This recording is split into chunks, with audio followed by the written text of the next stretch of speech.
So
terjadi di rukun sholat seperti lupa ruku, atau terjadi pada wajib sholat seperti dia tuh lupa tahiyat awal, dia lupa buat tahiyat terakhir gitu, atau pada rakaat yang dikerjakan.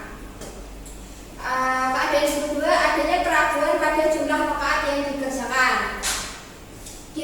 Misal dia sholat subuh, ini dia sholatnya ada 2 rakaat atau 3 rakaat ya. Nah, maka setelah di akhir sholatnya dia harus sujud sahwi, karena tadi kan ragu ya antara 2 rakaat atau 3 rakaat.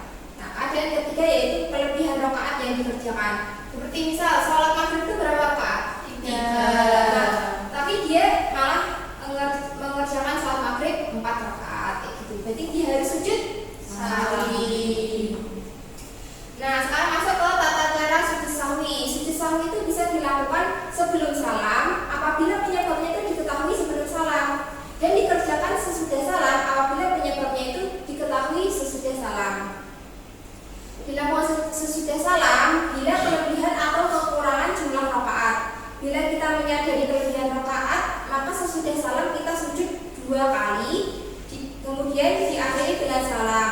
Namun ketika kekurangan rakaat, maka dia harus menggenapkan atau melakukan dulu rakaat yang kurang tadi. Misal kayak dia sholat zuhur, dia kurang 1 rakaat, maka setelah tadi ini ya sesudah salam ya, jadi sesudah salam kan dia ingat, oh ya tadi aku sholatnya kurang 1 rakaat, maka dia harus sholat dulu 1 rakaat tadi, menggenapkan yang tadi kan kurang 1 dari 3.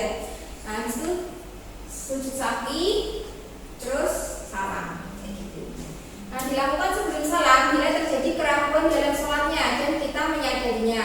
Nah, sebelum salam kan pas di tahiyat akhir dia ragu sholatnya udah 4 rakaat atau udah 3 rakaat, atau dia udah 2 rakaat atau 3 rakaat, maka dia harus sujud sahwi.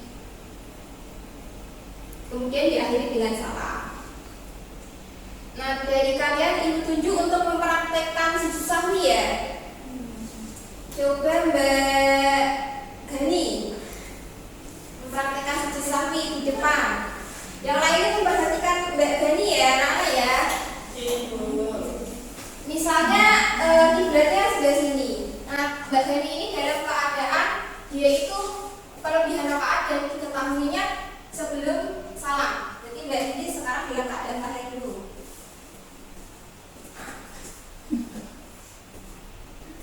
Nah, Mbak Gani kan misalnya sholat zuhur ya, dia ini sadar, oh sholat zuhurnya tadi 5 rakaat, berarti harus apa Mbak Gani?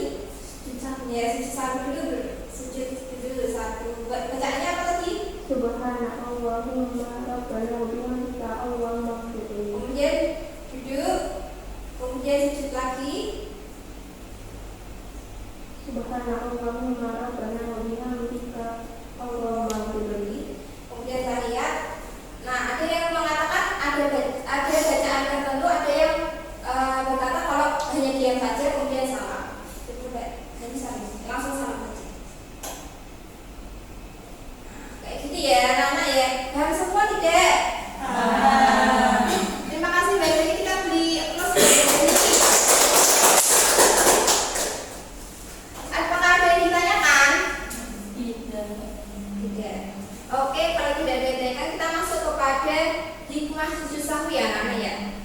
Hikmah sujud sahwi yaitu 1. Menjauhkan diri dari sikap sombong dan takabur serta menumbuhkan sikap rendah diri di hadapan Allah. Coba Mbak Aska dibaca hikmah yang kedua.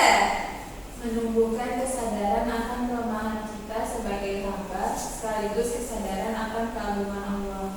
Ya, coba Mbak Luna yang hikmah ketiga dibacakan. Menyadarkan bahwa manusia tempatnya salah dan lupa. Ya, hikmah sujud sahwi ini akan menjauhkan diri dari sikap sombong dan takabur, serta menumbuhkan kesadaran akan kelemahan kita, bahwa kita tuh hanya sebagai hamba, enggak sebagai Tuhan. Kita tuh bukan Tuhan, kita tuh hanya hamba Allah. Nah, Allah yang punya keagungan semata, dan menyadarkan bahwa manusia itu tempatnya salah dan lupa. Nah, tadi kan di awal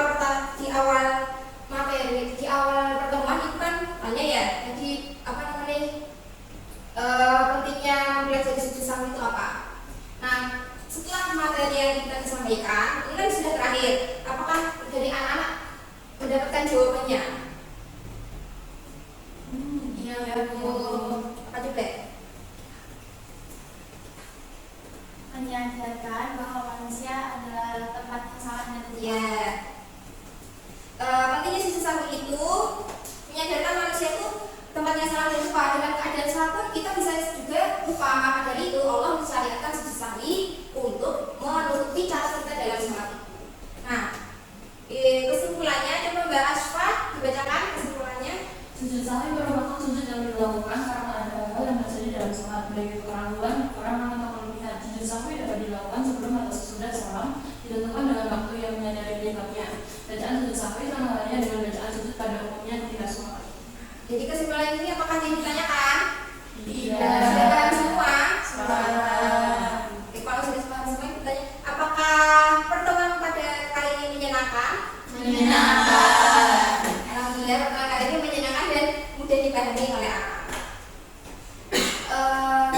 Sebelum Ibu tutup, Ibu beri PR, tolong kerjakan buku paket halaman 49 ya anak-anak ya, yang poin C. Besok di